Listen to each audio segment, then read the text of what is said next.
Queridos humanólogos, un gusto nuevamente estar con ustedes. En esta ocasión con un invitado de súper lujo y con un tema de muchísima actualidad. Eh, Voy a hablar primero brevemente del tema y le voy a pedir posteriormente a nuestro invitado que nos lo extienda a mucho más detalle. Pero bueno, estamos viviendo en el gran contexto, ya sea profesional, personal, laboral, familiar, cambios que se han visto acelerados por muchas cosas, el Internet de las cosas, la nube, la información convertida en datos de valor, una serie de temas que creo que nos han estado invadiendo, no desde la pandemia, yo creo que mucho antes de esto, y cuando digo mucho antes tampoco me refiero a 10, 20 años, me refiero a los últimos 5, 10 años, es lo que le llaman la cuarta revolución industrial, la revolución digital, pero el objetivo de esta sesión, de esta charla, de esta humaneada del día de hoy, es ahondar cómo nos pega esto en nuestra vida personal, en nuestra vida social, en los modelos de negocio de las organizaciones, en los resultados esperados de las empresas y una serie de cosas. Pero, pues para acompañarnos en esta ocasión, no sin antes agradecerles a ustedes, humanólogos, el estar aquí pues nuevamente compartiendo un poco lo que es el objetivo de este canal, que es traer al mejor talento disponible que hay en el mundo, de verdad, y así lo digo. Yo creo que este es uno de los grandes beneficios que tienen la virtualidad, el poder ser capaces de poner en una pantalla el conocimiento de gente que ha vivido grandes cosas en corporaciones y en su vida personal a disposición de una comunidad de empresarios, de ejecutivos, de estudiantes, de gente que tenga ese interés intelectual por desarrollarse. Y en esta ocasión, yo quiero presentar, y me da mucho gusto, a Bruno Juanes. Yo diría que Bruno y yo hemos sido cómplices de diferentes batallas en alguna parte de nuestra vida, en algunos retos profesionales. Yo pondría a Bruno, y gracias Bruno por acompañarnos, como, pues, yo diría que Bruno es uno de los españoles más globales que yo conozco. Y cuando digo uno de los españoles más globales es, claramente yo veo a un Bruno ávido de ver, un Bruno ávido de escuchar, un Bruno ávido de sentir, de oler, de comer, de disfrutar, de aprender. Es un curioso de la vida brutal que yo honestamente le he aprendido muchas cosas porque tiene esa capacidad de ver el mundo, de conceptualizarlo y de aplicarlo en la vida diaria, ya en lo que son modelos profesionales o modelos personales y creo que eso es grandioso. Bruno, muchas gracias por acompañarnos y pues me gustaría que te presentes. ¿Quién es el ser humano detrás de Bruno Juanes? Bueno, pues primero de todo, Jorge, muchas gracias por la invitación. Un placer estar aquí contigo y con tus invitados virtuales. Y la verdad también me da mucha ilusión poder compartir un poquito de lo que pueda llevar uno en la mochila, ¿verdad? Y que al final es pues un poquito de vida profesional, un poquito de vida personal, un poquito de anécdotas. Pero me da gusto estar como en familia contigo y de verdad te agradezco la invitación para platicar hoy. Si, a ver, para responder a quién es la persona detrás, pues mira, hay muchas maneras de definirse y es muy incómodo definirse a uno mismo porque pues suena como raro, ¿verdad? Suena como, pues, hasta puede ser hasta presuntuoso, pero la verdad, a mí me gusta definirme como una persona que construye cosas, que le gusta crear cosas, que le gusta imaginar cosas y hacer que esas cosas se conviertan luego en realidades, ¿no? Pues desde crear una empresa en la que yo creé mi propia firma de consultoría y la tuve durante 11 años, hasta luego crear una organización de consultoría en América Latina para una firma de consultoría más grande, partiendo prácticamente de cero o de un pasito atrás de cero porque estaba esa firma en pérdidas, hasta pues, el tiempo que llevamos tú y yo juntos en Deloitte, ¿verdad? En nuestra última casa común, en la que pues pude tener la fortuna de crear una práctica de consultoría para una determinada industria, eh, hasta mi último trabajo, que ha sido en el grupo Signux, en donde he tenido la fortuna y la oportunidad grande de crear un plan de transformación digital para los 5 negocios de la compañía, desde el corporativo y hasta lo que me viene ahora, que estoy transicionando entre empleos, en el que me voy a una compañía mexicana multinacional de productos de gran consumo, me voy a Coca-Cola FEMSA,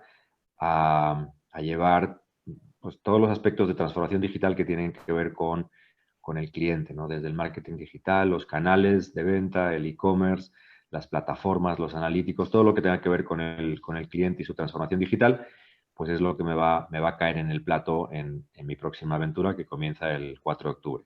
No sé si en 3 minutos he podido resumir de alguna manera ese espíritu de creación y de construcción de retos, pero por lo menos lo he intentado. Dime si tengo que meterle alguna cosita más No, no, personal. no, me parece fabuloso. Fíjate que ahorita que te escuchaba, Bruno, pensaba en algunos estudios que Gallup saca con cierta frecuencia, que se me hacen bien interesantes, que están alrededor de,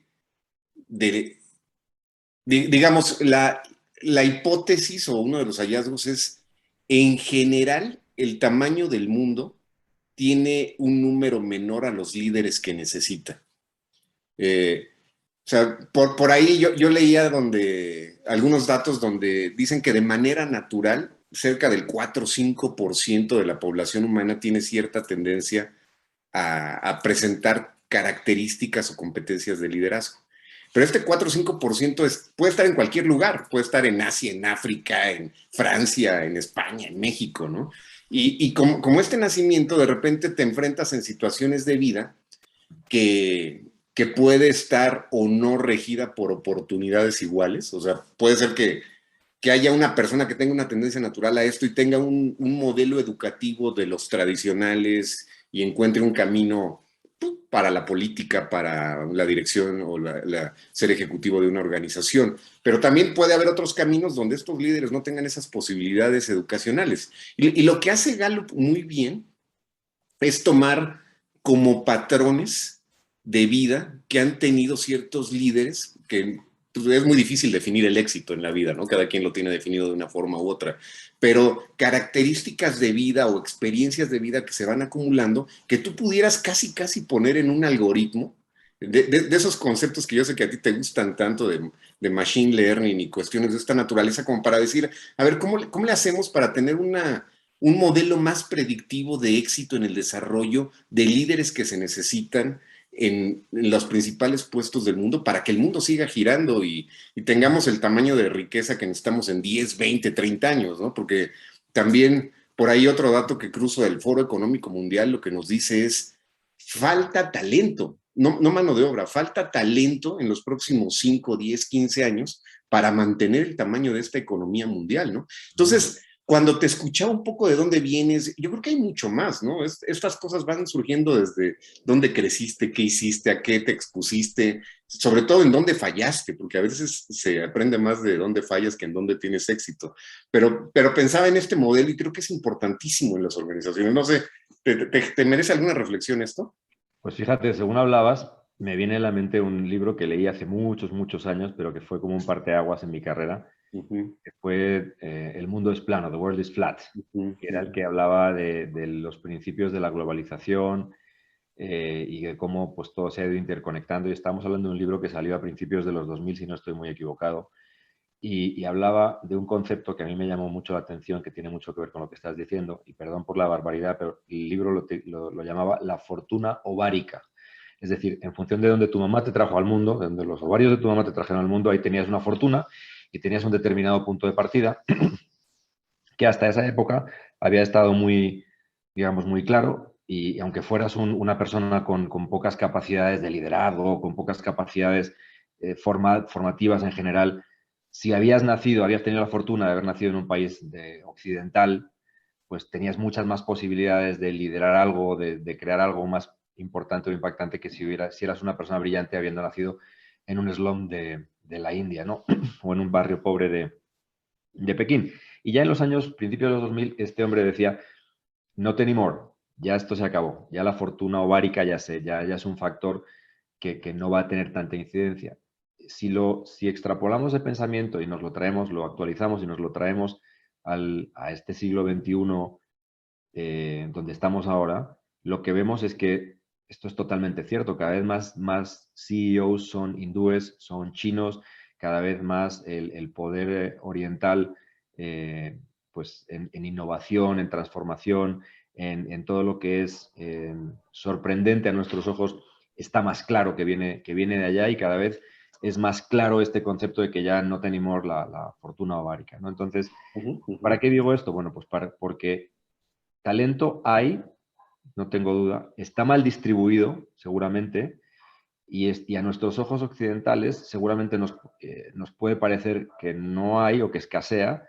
Si giramos un poquito el globo, ¿no? Y nos vamos al mundo oriental, donde hay universidades tan buenas y tan prestigiosas en China y la India como puede haber en Estados Unidos o en Inglaterra o en los países que estamos acostumbrados, pues creo que talento y además con las facilidades de interconexión y con las facilidades de comunicación, con las facilidades de compartición del conocimiento, de teletrabajo, de intercambio de todo tipo de experiencias, bienes y servicios que nos facilita la tecnología, creo que ese gap de talento que estabas mencionando ahora y ese gap de liderazgo, ese gap de posibilidades de acceder a posiciones de liderazgo, cada vez es menor.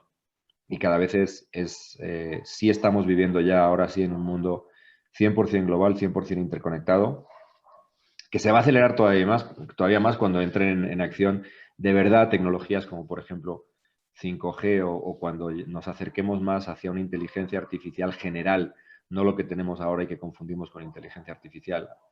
Es decir, esto va acelerándose exponencialmente, va, va requiriendo más capacidades, competencias, talentos, estilos de liderazgo, líderes, pero no creo, yo soy bastante positivo, no creo que haya un gap de talento, creo que sí lo hay, creo que está ubicado en sitios muy raros o muy poco, donde estamos muy poco acostumbrados a buscar, y hablo ya cuando hablamos de compañías mexicanas, pero sí no hay tanto gap. Lo que sí es que como la velocidad de transformación es muy alta, la velocidad de consumo de ese talento también se acelera mucho. Entonces, sí hay determinados gaps en este momento para determinado tipo de tecnologías eh, que son evidentes, ¿no? O sea, no hay científicos de datos, no hay ingenieros de realidad aumentada y virtual en la cantidad y calidad suficientes, pero que hay talento, que hay seres humanos capaces de dar ese salto y que hay posibilidades de, de rellenar esos huecos, no tengo la menor duda que sí la hay. Sí. Y la otra, digo, es una reflexión que a mí me acompaña de repente, digo, y a lo mejor suena muy obvio y caricaturesco, pero sí entiendo esa disminución de ese gap, entiendo esas oportunidades. De repente yo me pregunto, tú y yo estamos en este momento basados en Ciudad de México. Pienso en ¿qué hubiera pasado con un Bill Gates? ¿Qué hubiera pasado con un Steve Jobs? Si en lugar de haber nacido en la condición en la que nacieron en Estados Unidos, hubieran nacido en la colonia del Valle, una colonia de clase media en México, o en una colonia de clase media en Bogotá, o en una colonia de clase media en Sao Paulo, o en Buenos Aires, ¿hubiera pasado lo mismo que pasó? ¿Qué tanto las series de condiciones de regulación, de apertura al entrepreneur, el acceso quizás a un crédito, cosas que parecieran medio obvias, pero a veces no son tan fáciles, ¿no? Cuando te enfrentas ya a un esquema de explotar una idea, ¿no? Sí, sí, mira, hay cosas intrínsecas y cosas extrínsecas, ¿no? Y las cosas intrínsecas es el empuje, la voluntad, pues, la capacidad ¿no? El motor que uno lleva dentro, y eso yo creo que Steve Jobs, que no tuvo una infancia demasiado fácil, pues hubiera salido adelante, eh, no sé si vendiendo seguros o montando Apple, pero hubiera salido adelante sin ninguna duda porque él intrínsecamente era así, ¿no? Estaba genéticamente configurado y y además cultural, educativamente, pues recibió una formación seguramente de su papá adoptivo básica, pero muy basada en principios y en valores muy sólidos, que son los que tenemos por aquí. Pero también es cierto lo que dices, que sería iluso pensar que las condiciones son estupendas en una familia de clase media en la Colonia del Valle como para poder decir vas a tener el mismo chance de emprender y el mismo acceso a todo que si hubieras nacido en San Fernando, ¿no? O en Silicon Valley. Ujú, ujú. Evidentemente el entorno, las condiciones extrínsecas condicionan y condicionan mucho, ¿no? Pero fíjate, hay muchísimo, y tú eres consciente, muchísimo talento mexicano, pues que, pues no sé si desgraciadamente, pero si no encuentra las condiciones aquí, pero como internamente o intrínsecamente tienen las ganas de, pues se buscan la vida, se van, emigran, vuelven o incluso desarrollan aquí y crean aquí, aun a pesar de las condiciones adversas o no tan favorables como en otras partes del mundo, ¿no? Pero creo que el emprendedurismo, el motor humano se abre paso ante las dificultades y soluciona sus problemas, bien sea quedándose aquí, echándole un par de voluntades y diciendo, pues aquí soy, aquí no me muevo, o bien buscando soles más que calienten más y montando sus emprendedurías en otros territorios, ¿verdad? Pero tenemos excelentes ejemplos de mexicanos que han triunfado en ámbitos tan distintos como el cine, como la ingeniería, como la ciencia, a pesar de haber nacido en comunidades pues, totalmente desfavorecidas, ¿no? Creo que el último premio de matemáticas a nivel global para niños lo ganó Ujú. una chava mexicana que no necesariamente viene del mejor entorno, ¿no? Entonces, sí es difícil, sí es mucho más difícil empezar desde aquí o desarrollarte desde aquí, pero si tienes el motor interno y si tienes las ganas y tienes el empuje, yo creo que sí lo vas a lograr. Claro, claro. Muy bien, a ver, vamos a entrarle al tema, si te parece, Bruno. Me voy a echar para atrás unos añitos. Yo leía por ahí un artículo y coincido plenamente donde decían, un ser humano, si por alguna razón, déjenme fantasear un poco, se hubiera quedado dormido en el año 1000 y hubiera despertado en el año 1499, probablemente no se hubiera dado cuenta que habían pasado 500 años casi, ¿no? El mundo era relativamente similar, las condiciones de organización política, las condiciones de agricultura, o sea, el entorno era similar. Mm. Pero pues, en 1500 algo empezó a suceder en el mundo, ¿no? O sea, salimos de una etapa llamada Edad Media, una etapa incluso llamada el oscurantismo, donde de repente entra un concepto que es el ignoramun, ¿no? Que es el valor del conocimiento, el tratar de cuestionarte el conocimiento existente y a través de ese conocimiento y de ese cuestionamiento empezar a generar nuevas cosas. Entonces el mundo explota, ¿no? Mm. Llegamos al dominio del vapor, llegamos al dominio de la electricidad, llegamos al dominio de los ordenadores de datos y ya estamos describiendo ahí 3 revoluciones industriales y de repente, ¡pum!, estamos donde estamos ahorita, en una revolución digital que está cambiando el mundo. ¿Cómo ves el mundo ahorita en este entorno, Bruno? Tú que tienes tanta información y tienes este concepto, ¿qué está pasando en la sociedad? ¿Qué está pasando en las empresas? ¿Qué está pasando en el ser humano en el entorno actual de revolución digital, transformación digital? Fíjate, ahí, tú como yo somos, creo que generación X, ¿verdad?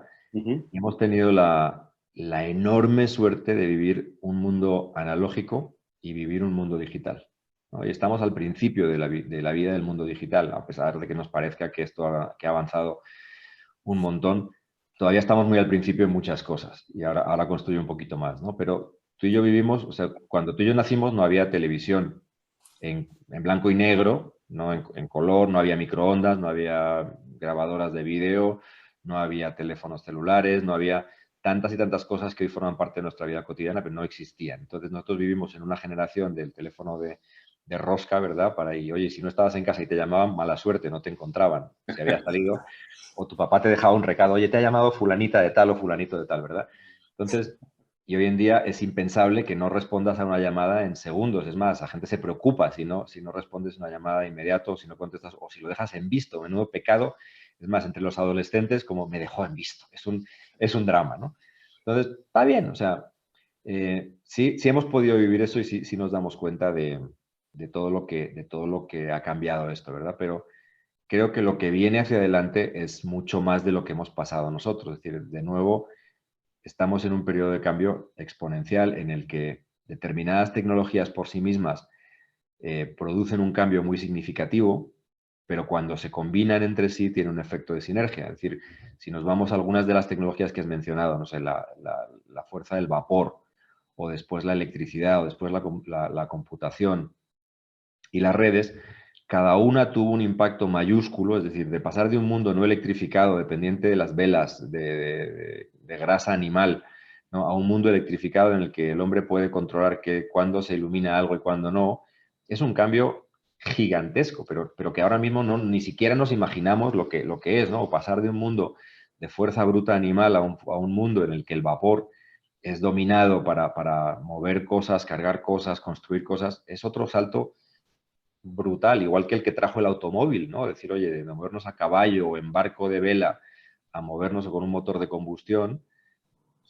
Se han producido saltos gigantescos, pero si quieres, eran una tecnología, principalmente la motriz, y alrededor creándose algunas tecnologías auxiliares para hacer que eso pues, fuera más fácilmente adoptable, consumible y demás. Hoy en día es una situación un poco distinta. Ahora hay muchas tecnologías con mucho poder de transformación que además cuando se combinan entre sí provocan un efecto todavía más significativo, ¿no? Es decir, por ejemplo, el Internet de las cosas, es decir, que cada cosa tenga un sensor que comunique cómo está esa cosa o cómo se relaciona esa cosa con otras cosas a través de una red, junto con la inteligencia artificial, junto con la velocidad de procesamiento, la potencia de procesamiento de datos, junto con la velocidad de transmisión de la información a través de 5G.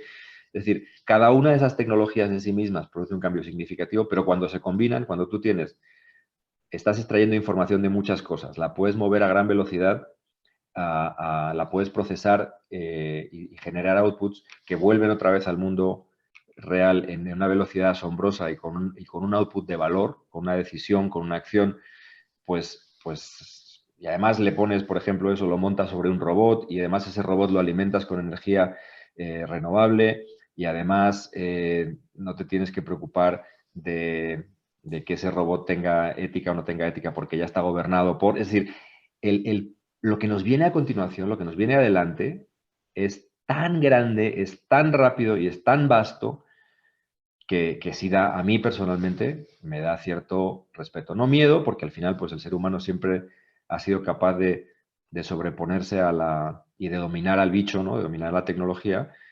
pero estamos yendo hacia un mundo completamente distinto del que incluso nosotros que hemos vivido ese gap y ese salto tan drástico del mundo analógico al mundo digital, vamos a ver. Creo que estamos justo a la entrada del mundo digital y lo que nos viene a continuación va a ser un cambio transformacional como nunca antes en la historia de la humanidad. Sí, y yo creo que en donde estemos, ¿no? O sea, en nuestro entorno personal, familiar, en nuestro entorno laboral, o sea, los cambios que hemos visto y que vemos que están en la puerta, creo que son Sí. brutalmente O sea, fuertes. fíjate, es la primera vez, Jorge, en la historia de la humanidad en el que la tecnología está cosida inherentemente a todos los ámbitos de nuestra vida. Al ámbito laboral, al ámbito social, al ámbito familiar, al ámbito personal, al ámbito humano. Es decir, no podemos desembarazarnos de la tecnología porque viviríamos fuera de este mundo. O sea, laboralmente, esta reunión que estamos teniendo tú y yo facilitada por Zoom no se podría dar y nos perderíamos este contenido de valor, ¿no? Suponiendo que tenga valor. Si, a nivel personal o a nivel social, no te imaginas un mundo sin WhatsApp, sin alguna red social, sin LinkedIn, sin Facebook, sin Instagram, y eso que tú y yo que ya estamos un poquito ya mayores, pero nuestros hijos adolescentes, o sea, viven todo el día, y más en pandemia, todo el santo día pegado al celular. Todo el santo día. Y su manera de comunicarse con sus amigos, con su familia, con sus profesores, con su banco, todo es a través de la tecnología. No nos podemos despegar de eso. Ya es un hecho. Sí, no, incluso esta no es una tendencia nueva, aunque sí vigente. Yo recuerdo haber revisado en las megatendencias que a mí mismo me tocaba participar de Human Capital Trends de Deloitte, que la verdad, humanólogos les recomiendo que lo sigan. Hay 11 ediciones muy, muy buenas que están disponibles ahí en la red. Pero esa transición del empleado abrumado, ¿qué significa esto? Y esto estoy hablando de hace 5 años, ¿no? Ahora debe ser mucho más fuerte, donde al final, por primera vez en la historia, un ser humano tiene la posibilidad de tener mejor tecnología por su cuenta que la propia organización le puede otorgar. Eso para mí es un cambio brutal.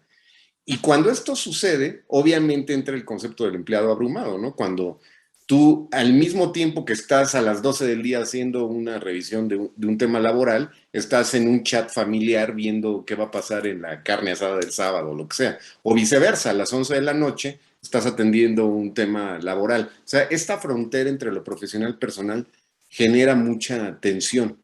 Pero también por ahí, Bruno, no sé qué piensas, pero yo en las conversaciones que tengo constantemente con los CHROs, con los directores de recursos humanos de empresas, me expresan una preocupación muy fuerte por lo que incluso algunos pensadores también ya ponen como la siguiente pandemia, que es la pandemia relacionada a las emociones, a la depresión, al manejo de tu estabilidad emocional como ser humano, ¿no? Con todo este modelo donde todo es inmediato y rápido. O sea, ese concepto no es fácil de administrar con tanta tecnología alrededor, ¿no?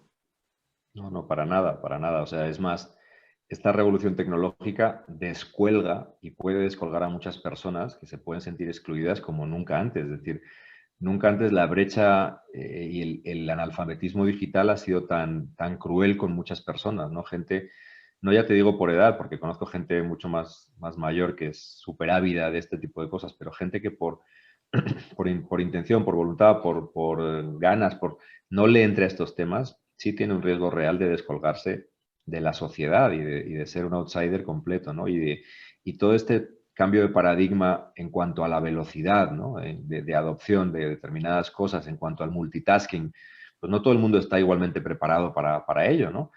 Y la verdad sí genera determinadas sensaciones que no todas son positivas, determinados problemas desde pues, de ansiedad, depresión, eh, fal- falta de, ¿cómo decirlo? Eh, no saber si estás llegando a la altura de lo que te exigen, el estar en el escaparate todo el día, ¿no? En el aparador todo el día diciendo, oye, mi vida es pública y mi vida si no, si es pública pero es gris, pues no es bonita que sea pública. Entonces, frustración. Sí va a traer esto, yo creo que un gran trabajo para los psicólogos y psiquiatras en los próximos años, pero al final, de nuevo, pues las nuevas generaciones nos lo demuestran, cada vez son más multitarea, cada vez están más preparados para absorber este cambio tecnológico. En cuanto a la formación, por ejemplo, nosotros estamos mucho más acostumbrados a una formación, si quieres, más tradicional, en aula, en una escuela. Ellos están más acostumbrados a una formación, a una autoformación, ¿no? A buscarse su tutorial en YouTube o en TikTok, Ujú. o a buscar o a aprender a través de la acción, a aprender robots jugando con robots, que son muy baratos y son de Lego, o aprender a hacer impresión 3D con una impresora que cuesta 4.000 pesos, o aprender a programar pues con tecnologías de código de low code. Lo tienen muy fácil, saben usarlo muy rápido y se adaptan muy bien. Es decir, los que vamos a tener un poquito más de problemas somos los que la gente de nuestra generación o nuestras generaciones próximas que no tengan la voluntad de hacerlo, porque el conocimiento está disponible, el conocimiento está distribuido y la capacidad de que te apetezca es lo que va a marcar la frontera, yo creo, entre la persona que va a decir esto no es para mí, me deprimo, o esto no me gusta, esto me sobrepasa, o la persona que intenta dominar ese toro mecánico, ¿no? Eso va a ser una diferencia de actitud muy importante. Sí, sí, y entra un concepto muy fuerte que es el aprendizaje en el flujo de la vida, ¿no? O sea, este conocimiento se desdobla tan rápidamente que también hay un compromiso de parte del individuo, del ser humano, de estarlo adoptando y desarrollándose, ¿no? Pero bueno, déjame pasar ahora al lado de las organizaciones y quiero obtener tu opinión. Yo veo, yo veo organizaciones que se han visto retadas a reinventarse, Ujú. eh, a cambiar sus modelos de negocio. Yo te he escuchado a ti en varias conversaciones hablar de diferentes ejemplos, ¿no? Pero, ¿qué está pasando ahorita? A ver, no sé, voy a pensar una organización del sector asegurador con una predominancia de su negocio en la parte automotriz, seguros de autos. Viene un modelo de manejo autónomo que pues ya está a la vuelta.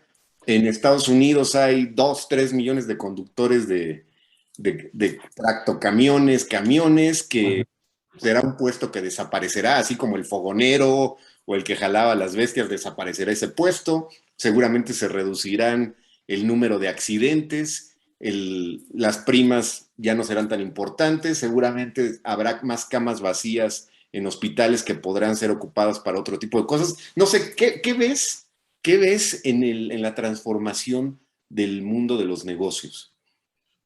Todo lo que has dicho es cierto, o sea, lo suscribo y lo firmo, ¿no? Y hay cambios de paradigma en el mundo de los negocios. Hay empresas que se han visto forzadas a transformarse, pero déjame que abra aquí un capítulo que creo que es importante. Cuando hablamos de transformarse digitalmente y la pandemia no ha hecho más que ser un acelerador de algo que ya se estaba produciendo, creo que hay muchas empresas que están entendiendo el concepto de transformación digital desde un punto de vista tecnocéntrico o focalizado solamente en la tecnología. Y creo que eso es un error. Es decir, está claro que si tú tienes que servir a tus clientes y en pandemia no puedes ir a visitarlos, pues qué bueno tener un portal B2B o unas aplicaciones, unas apps B2C para poder pues, tener contacto con tus clientes y seguir vendiéndolos independientemente del entorno en el que estés, ¿verdad? Eso es indispensable, tener una buena tecnología que soporte ese cambio de modelo de negocio. Ahora bien, si ese cambio tecnológico no va acompañado de un cambio profundo en la organización, y ese es el terreno del CHRO natural, si ese cambio tecnológico no se lidera desde pues un cambio de modelo de gobierno, liderazgo, cultura, organización, se gestiona el cambio de una manera adecuada. Es decir, si no se tocan a la vez todas las teclas que tiene que tocar un CHRO, es muy difícil poder lograr una transformación del modelo de negocio confiando solamente en que un chunche tecnológico te va a solucionar el problema. Es decir, tú puedes decir, qué bueno tener, no sé, déjame que busque un ejemplo de los que hayas podido poner. En el sector seguros automotriz. O sea, una compañía aseguradora lo que tiene son decenas de miles de millones de datos de sus clientes y de las interacciones con sus clientes, ¿verdad? Uh-huh. Y podemos decir, o el CEO podría decir, oye, pues qué bueno, vamos a capitalizar esos datos y vamos a utilizar esos datos para generar un nuevo modelo de negocio. Perfecto, pero el CHRO tiene que estar a su lado diciendo, oye, pero pues si no quieres darlo fuera, ¿qué capacidades tenemos que construir dentro de la organización? ¿Qué talento nuevo? ¿Qué formación tenemos que dar a la gente que va a generar esos datos y a utilizar esos datos? ¿Cómo esa decisión del CEO de vamos a ser una compañía insight driven, ¿no? Basada que tomemos las decisiones basadas en datos, cómo afecta a mi organización? Desde un punto de vista tanto tecnológico, qué arquitectura soporta esa decisión, qué arquitectura tecnológica de comunicaciones, de sensores, de capas semánticas, de lo que tú quieras, del modelo de gobierno de datos, cómo qué capacidades a nivel de ciencia de datos, de usuarios avanzados en ciencia de datos, de simplemente gente que necesita visualizar datos de una determinada manera. ¿Tenemos esas capacidades? No, o no. ¿Las tenemos que desarrollar o no? ¿Las tenemos que comprar fuera o no? ¿Las tenemos que terciarizar fuera o no? Es decir, va a desprender muchas decisiones. He puesto solo un ejemplo, ¿no? Relativo a ciencia de datos, pero con todo el resto de tecnologías que afectan a los modelos de negocio va a pasar lo mismo. Es decir, la compañía de mediados del siglo XXI no se va a parecer en nada a la compañía de inicios del siglo XXI en cuanto a su estructura de mando, en cuanto a su liderazgo, en cuanto a su organización, en cuanto a su modelo de gobierno, en cuanto a su talento, en cuanto a sus capacidades, en cuanto a todas las variables que están al cargo al gobierno de un CHRO. No va a ser igual en lo absoluto. Sí, y yo siempre hablo mucho de las triadas o de las alianzas que tiene que haber en la C-suite, ¿no? Donde el CHRO no puede vivir aislado de operación, de comercial, de finanzas. O sea, ni el de finanzas, ni el de operación, ni algunos otros tienen que ver a la gente simplemente como un insumo. O sea, creo que es una simbiosis natural que se tiene que dar en estas posiciones pensando en algo, pensando en cliente, pensando en resultados y pensando en gente. Y creo que ese es uno de los retos. Ahora, mi experiencia es que coincido contigo, ¿eh? O sea, esto rebasa por mucho la tecnología. Es más allá, es tener un cromosoma interno de la organización bajado a todo su grupo, ¿no? Y a veces hay detractores, ¿eh? No sé cuál ha sido tu experiencia, pero hay veces que en primera no sabes hacia dónde ir y no nada más por tener tecnología en todos lados implica que ya estás listo, sino a veces también hay un sentido de humano y muy, muy entendible de alguna forma, pero atendible también de ¿y qué va a pasar conmigo? O sea, yo sé que un 45% de las funciones desaparecerán o serán automatizadas. ¿Qué va a pasar con mi trabajo, no? Con aquello donde yo he comido. Entonces, ese es un proceso natural que a veces pone obstáculos en la transición, ¿no? 100%, 100%, pero además es normal, es natural y lo peor, es real. Es decir, el tipo que toda su vida fabricó velas hechas con grasa animal para alumbrar y de repente llegó la luz eléctrica y dijo, lo mismo, ¿no? ¿Qué va a pasar con mi trabajo? El tipo que estaba acostumbrado a ir detrás de un burro arando un campo y de repente vino uno con un tractor y, oye, ¿qué va a pasar de lo mismo? Pues, ¿qué va a ser de lo mío? Yo, pues seguramente voy a tener que aprender a manejar un tractor, o voy a tener que aprender electricidad, o sea, sí, sí, o sea, la respuesta, claro, es sí hay una amenaza, sí hay un elefante blanco en la sala y sí muchas posiciones van a tener serias transformaciones en el corto plazo debido a la progresión de la tecnología. Eso es un hecho y lo peor, o lo mejor es que no es nuevo. O sea, eso ha pasado toda la historia con cada vez que se ha incorporado una tecnología nueva que ha modificado determinadas condiciones de trabajo. Pero déjame que haga un comentario. Ujú, ujú, Hoy en día estamos a 22, ¿verdad? De septiembre. ujú. Es el día en la historia de la humanidad donde hay más robots en el mundo. Mañana habrá más, habrá 30 más, 50 más, pero hoy hay más que ayer. Hoy es el día donde más robots hay en la historia de la humanidad. Y no estamos viendo hoy todavía ni de cerca un apocalipsis robótico, ni una toma de control por parte de las máquinas inteligentes. La buena noticia es que estamos todavía muy lejos en determinadas tecnologías del mundo que nos imaginamos en el que esas tecnologías nos van a poner. Es decir, estamos muy lejos, por ejemplo, de la conducción autónoma 100%, nivel 5.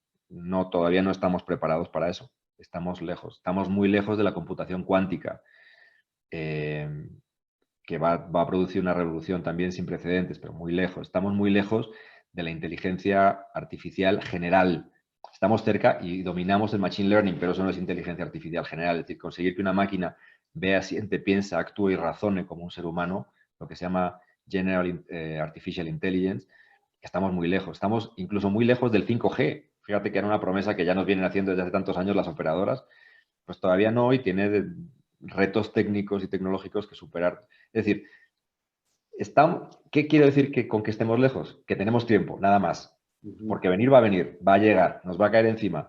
Y más tarde que pronto vamos a hacer una adopción del vehículo primero eléctrico y luego autónomo. Y vamos a adoptar también el 5G y vamos a adoptar la inteligencia artificial es como el agua que llena una superficie, ¿no? Va creciendo y va inundando todo. Y al principio empieza por lo más sencillito, ¿no? Decir, oye, pues una inteligencia artificial que gana al ajedrez o al Go, ¿no? O al Jeopardy. Y de repente vemos una inteligencia artificial que ya dibuja, o una inteligencia artificial montada en un robot que es capaz de esquivar obstáculos. Va subiendo el agua, va subiendo el agua, nos va a alcanzar, sí. Ese tiempo, esa velocidad, que cada vez se va acelerando más, es el tiempo que tenemos para darnos cuenta, primero, de eso, ser conscientes, segundo, prepararnos. Yo estaría, pues, seriamente preocupado si tuviera un empleo que fuera susceptible de ser automatizado, porque va a ser automatizado. Y ya empezamos a ver aplicaciones de automatización robotizada de procesos, o RPA, Robotic Process Automation en inglés, ¿verdad? Que están empezando a sustituir mucha tarea, mucha talacha, ¿verdad? Que por cierto, a nadie le gusta hacer, a nadie le gusta quedarse conciliando facturas hasta las 2 de la mañana antes del cierre, ¿verdad?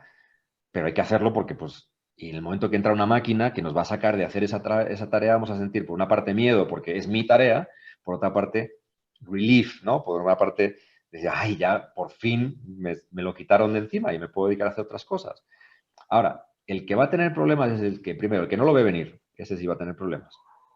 Segundo, el que viéndolo venir no hace nada al respecto, ¿de acuerdo? No se prepara, no se forma, no se preocupa, no se interesa, ¿no? Es decir, pero el que lo ve venir, el que dice, oye, pues voy a hacer un cursito de esto, pero no hace falta irse a una universidad ni pagar un dineral. Me meto en Udemy, me meto en Coursera, me compro una chunche para empezar a practicar, ¿no? En mi casa, o veo cómo trabajan mis hijos con su celular.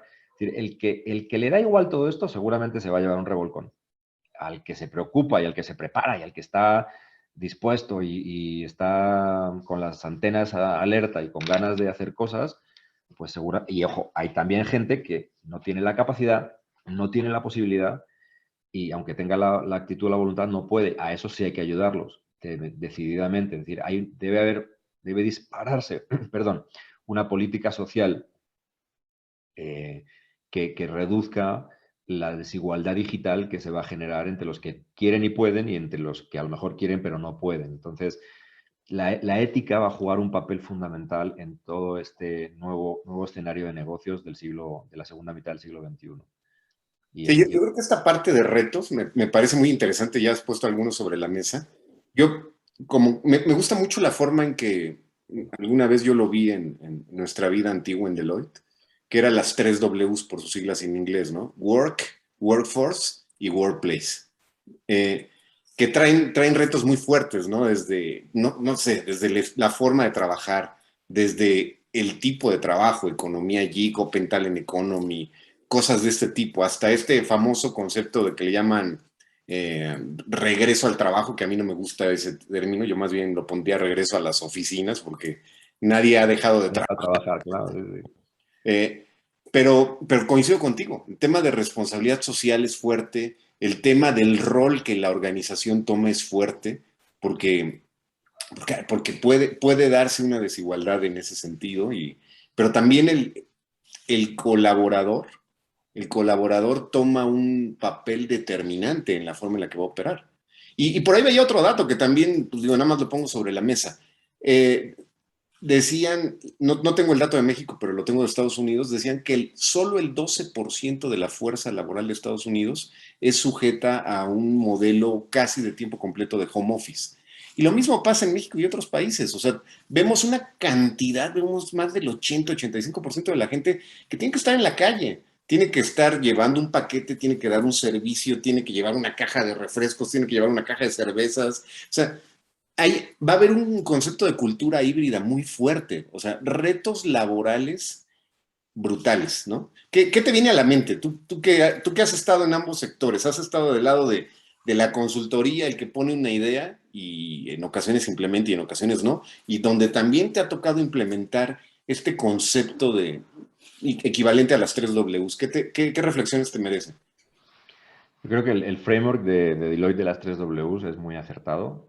Siempre desde que lo empezamos a conocer a mí me llamó la atención y me gustó mucho porque sí, efectivamente vamos a ver cambios significativos en todos los ambientes, en el trabajo, en el trabajador y en el lugar de trabajo, ¿no? En el lugar de trabajo es algo que determinadas profesiones no pueden escoger. O sea, si tú eres albañil, no puedes hacer home office, sorry. O sea, tienes que estar poniendo ladrillos, ¿verdad? En una obra. O si tú tienes que repartir una caja de Coca-Cola, pues te tocó salir, ¿no?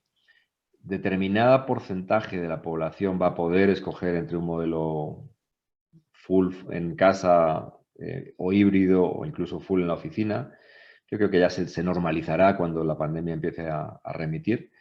Y eso en cuanto al lugar de trabajo. En cuanto al trabajador, pues vamos a ver trabajos que cambian sustantivamente. Por ejemplo, trabajadores manuales aumentados, ¿no? Ya sea porque tengan un exoesqueleto que les permita levantar determinadas cargas, tengan unos lentes de realidad aumentada que les permitan hacer un picking, por ejemplo, más rápido o orientarse mejor en una calle manejando un camión.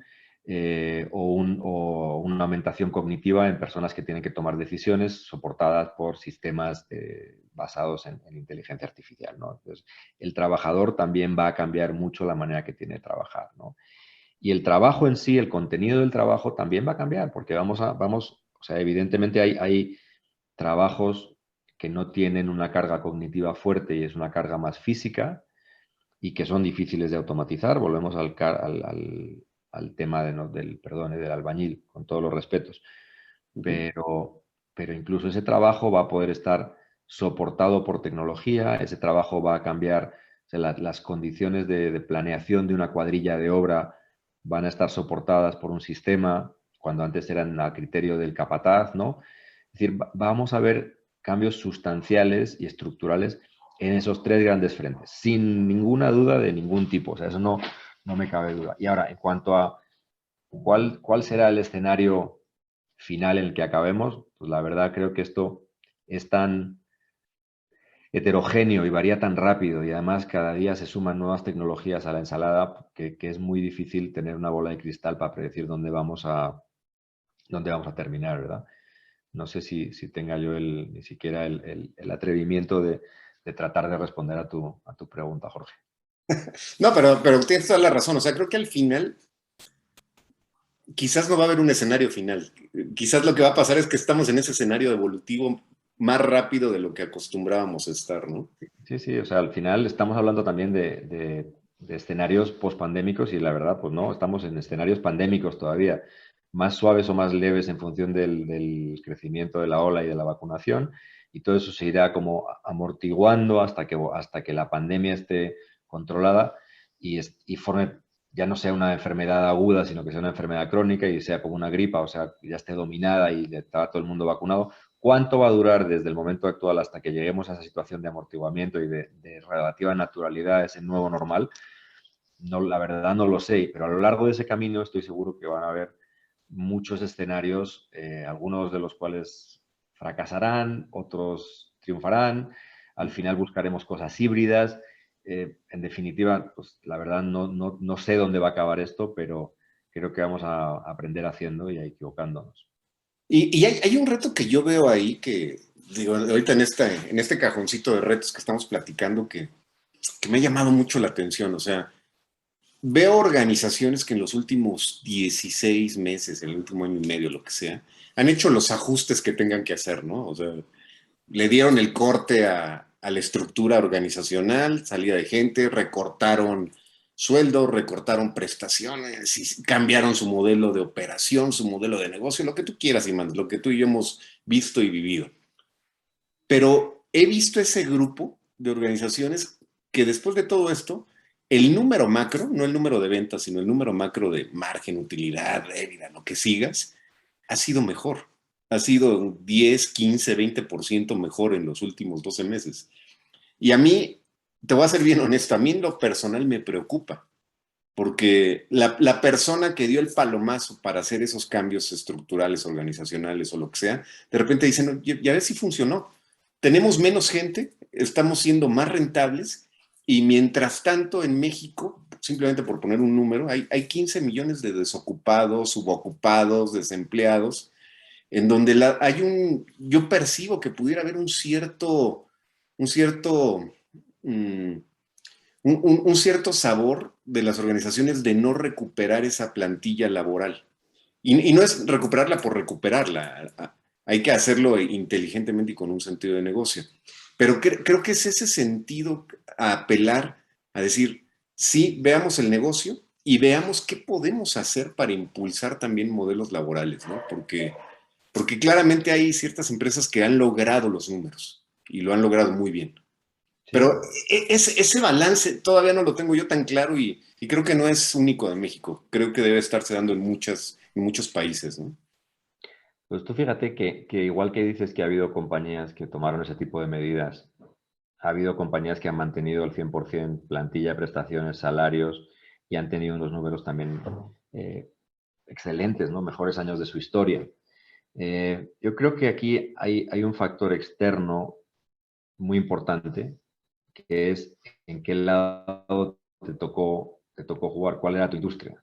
Si estuviste en la industria del turismo, si estuviste en la industria aeronáutica de vuelo comercial, si estuviste en la industria automotriz, si estuviste en tantas y tantas industrias no esenciales durante esta pandemia, tuviste que tomar determinadas decisiones que fueron muy drásticas, muy radicales y muy de supervivencia empresarial, ¿no? O sea, si no te, no sé, un hotelero que no tiene durante 16 meses, no abre su hotel o lo tiene una capacidad del 20% con full cost, pues tiene que reducir el cost porque si no, no te digo ya beneficios, sino ya hay pues, pérdida patrimonial incluso, ¿no? Entonces, hubo determinados movimientos defensivos que fueron lógicos y naturales y que a medida que se vaya recuperando la demanda, pues volverán a operar de una manera bastante similar a la que venían haciendo en el pasado, si no han aprendido nada en la pandemia. Si aprendieron algo en la pandemia de que algo acerca de digitalizarse es bueno, que tener relaciones con sus clientes no presenciales es bueno, si tener automatizados sus procesos de producción del bien o del servicio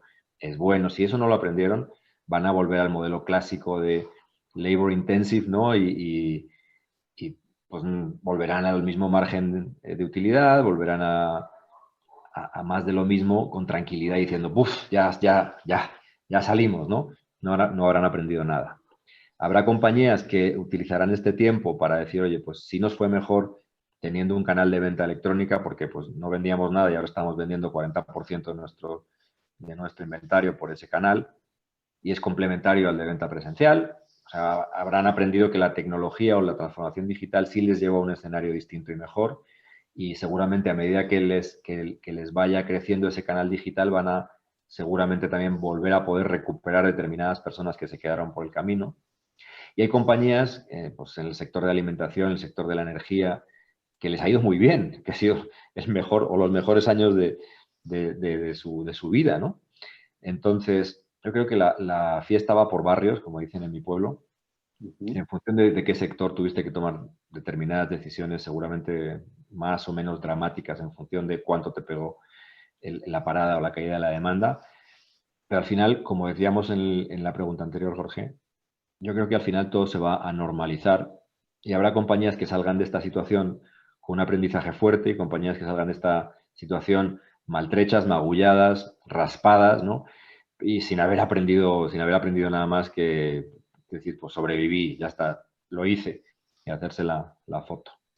Sí, y creo que del lado de los humanos, de los que, de los que somos de carne y hueso, para mí el tema es muy claro, ¿no? O sea, pasar de ser un espectador a ser un actor, a tomar las riendas de tu desarrollo, a tomar las riendas de tu carrera, a tomar las riendas de tu vida profesional y, y tomar de esto lo que realmente valga la pena y lo que no, tratar de reinventarlo, ¿no? O sea, creo que muchos pudimos probar algunos beneficios o las mieles del home office, ¿no? Y Uh-huh. ¿por qué no? ¿Por qué no seguirlo? Yo hacía cuentas ahí, digo, mis 2 horas diarias por 22 días al mes, mis 2 horas de manejo diarias por 22 días al mes por año y medio, en tiempo real fue el equivalente a 2 meses de trabajo que puedo ocupar en lo que yo quisiera, desde dormir, disfrutar a mi familia, lo que sea, lo que cada quien.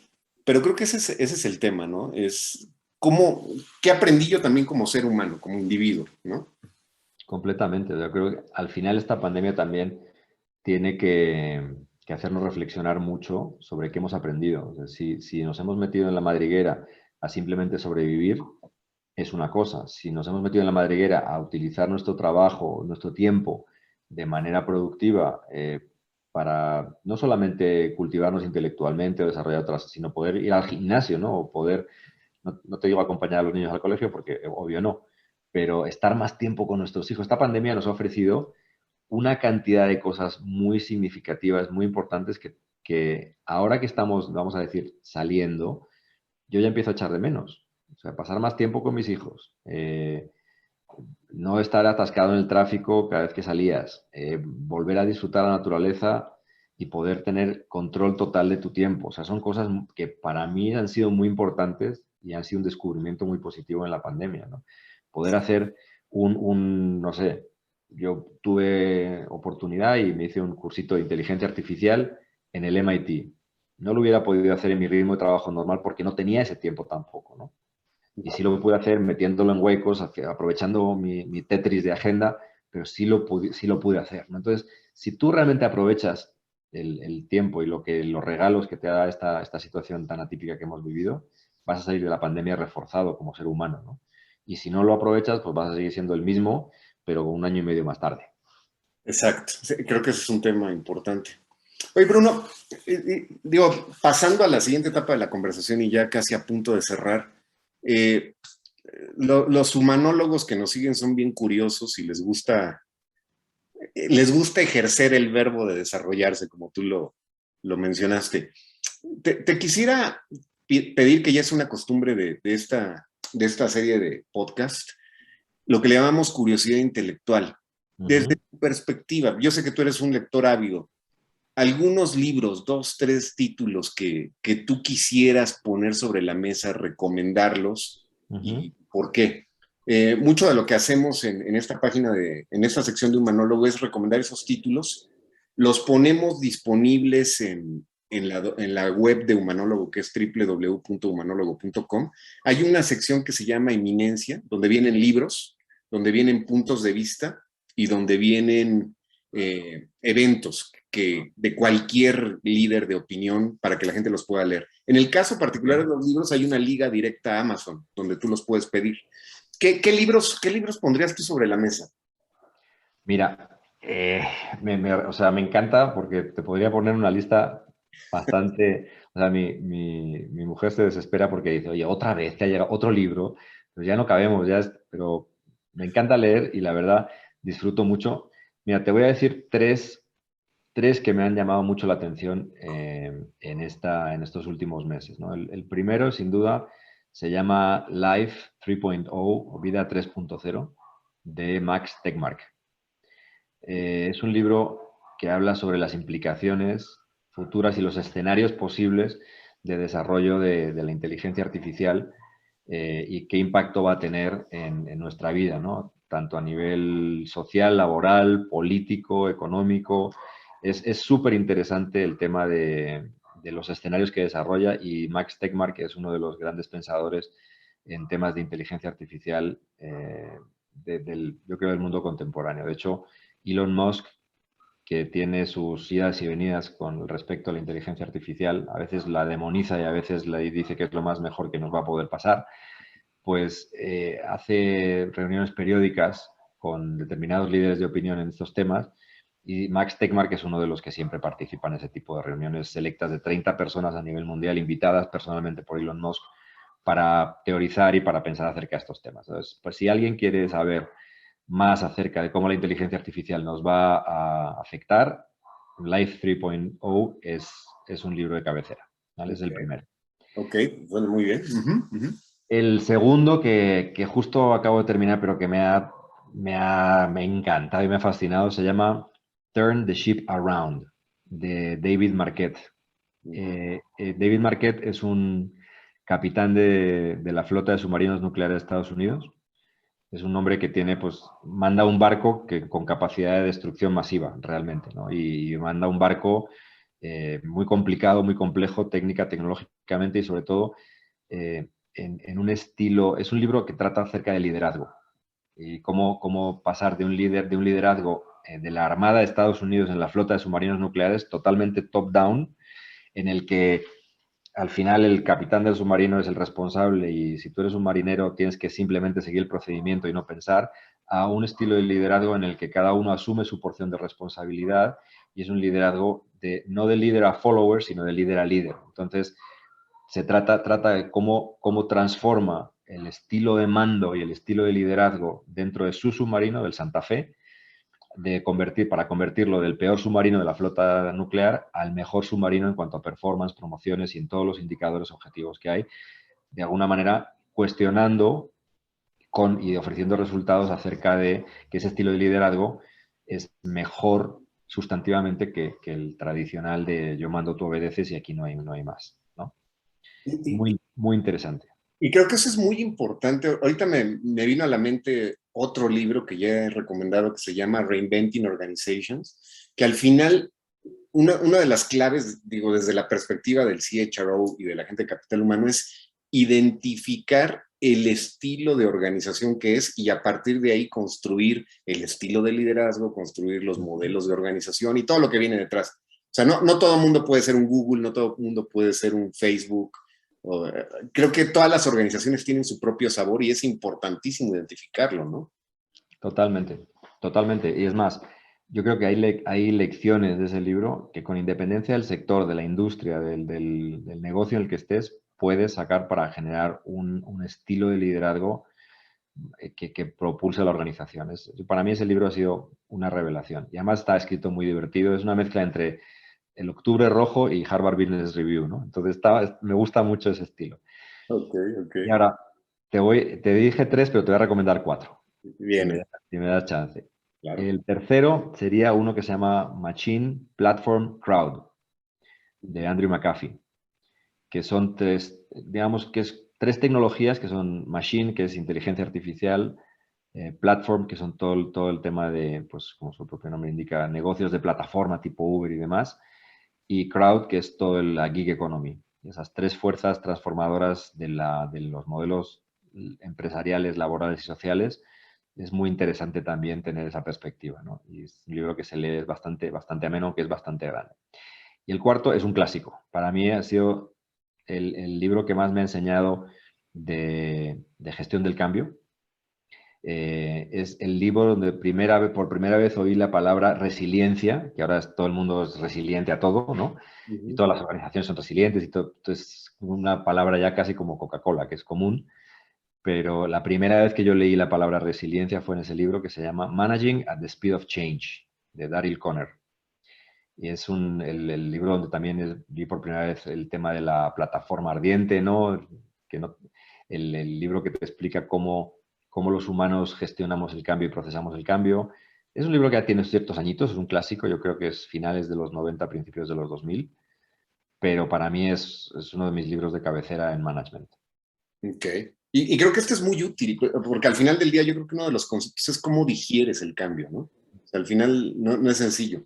Bueno, y aquí vamos a adicionar un quinto que tú iniciaste mencionando y que es curioso, pero ha habido varios invitados en Humanólogo que lo han metido, que es el de The World is Flat. Creo que también ya hablaste un poquito de él y es también un imperdible, ¿no? En este tipo Fíjate, de... hay muchos, pero ya hay ciertos libros que los vuelves a leer y tienen un cierto, como son escritos antes de la explosión de Internet y las comunicaciones, tienen buenos principios, pero no están sí desactualizados. Me pasa lo mismo con el Innovator's Dilemma, el Ujú. tema del innovador. Magnífico libro que se quedó en el año 2000.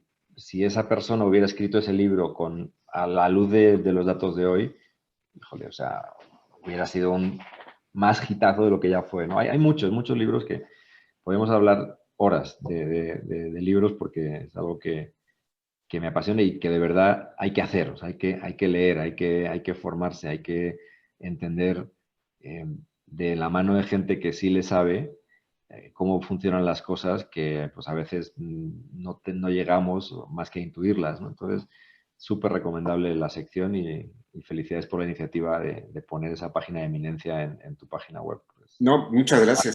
Digo, ahí está disponible y si aceptan comentarios, por favor, a los escuchas que tenemos, nos pongan sus propios comentarios y estamos sacando una compilación específica de las recomendaciones de todos nuestros invitados porque lo hace como más compiladito y más ejecutivo. Pues bueno, Bruno, estamos llegando al final de la charla que la verdad, creo que lo único que nos faltó aquí fue un vino tinto o un tequilita, pero bueno. la próxima vez con mucho gusto. Yo quisiera, antes de cerrar, nada más pedirte una reflexión final. O sea, hay mucha gente que nos sigue en diferentes conceptos. Hay los empresarios, los ejecutivos, los emprendedores, estudiantes incluso que están en ese proceso de cerrar su vida escolar, universitaria y entrar a otra etapa. ¿Cómo resumirías esta plática y pues cuáles serían los dos, tres mensajes que tú quisieras poner sobre la mesa, Bruno? Vamos a dejar también tu punto de contacto en LinkedIn para quien quiera en algún momento dado establecer una charla contigo. Pero, ¿qué quisieras dejarle a la comunidad de humanólogos? Fíjate, yo creo que lo más importante de todo esto es tener la conciencia, la consciencia de que esto ha llegado para quedarse. Es decir, la transformación digital no es opcional, no es algo que sea el programa del mes, el sabor de la semana. Creo que la digitalización y la tecnología van a poner patas arriba el mundo de los negocios, el mundo de las relaciones humanas, el mundo de las relaciones sociales, la sociedad en su conjunto, para bien y para mal. Es decir, esto no es que o sea, hay tecno-optimistas como Peter Diamandis, ¿no? Y hay tecno-pesimistas como un ruso que es el mayor crítico de Internet, que ahora le llaman el apóstol de la anti-Internet. luditas, ¿no? Que son la gente que se opone sistemáticamente al avance de la tecnología. Y hay gente pues, que dice que la tecnología es la única esperanza de la humanidad. Sea lo que sea, en algún punto in between nos quedaremos, pero la tecnología está aquí y no se va a retirar. Va a ir a más, va a ir a transformar más los negocios a mayor velocidad de la que hemos visto nunca.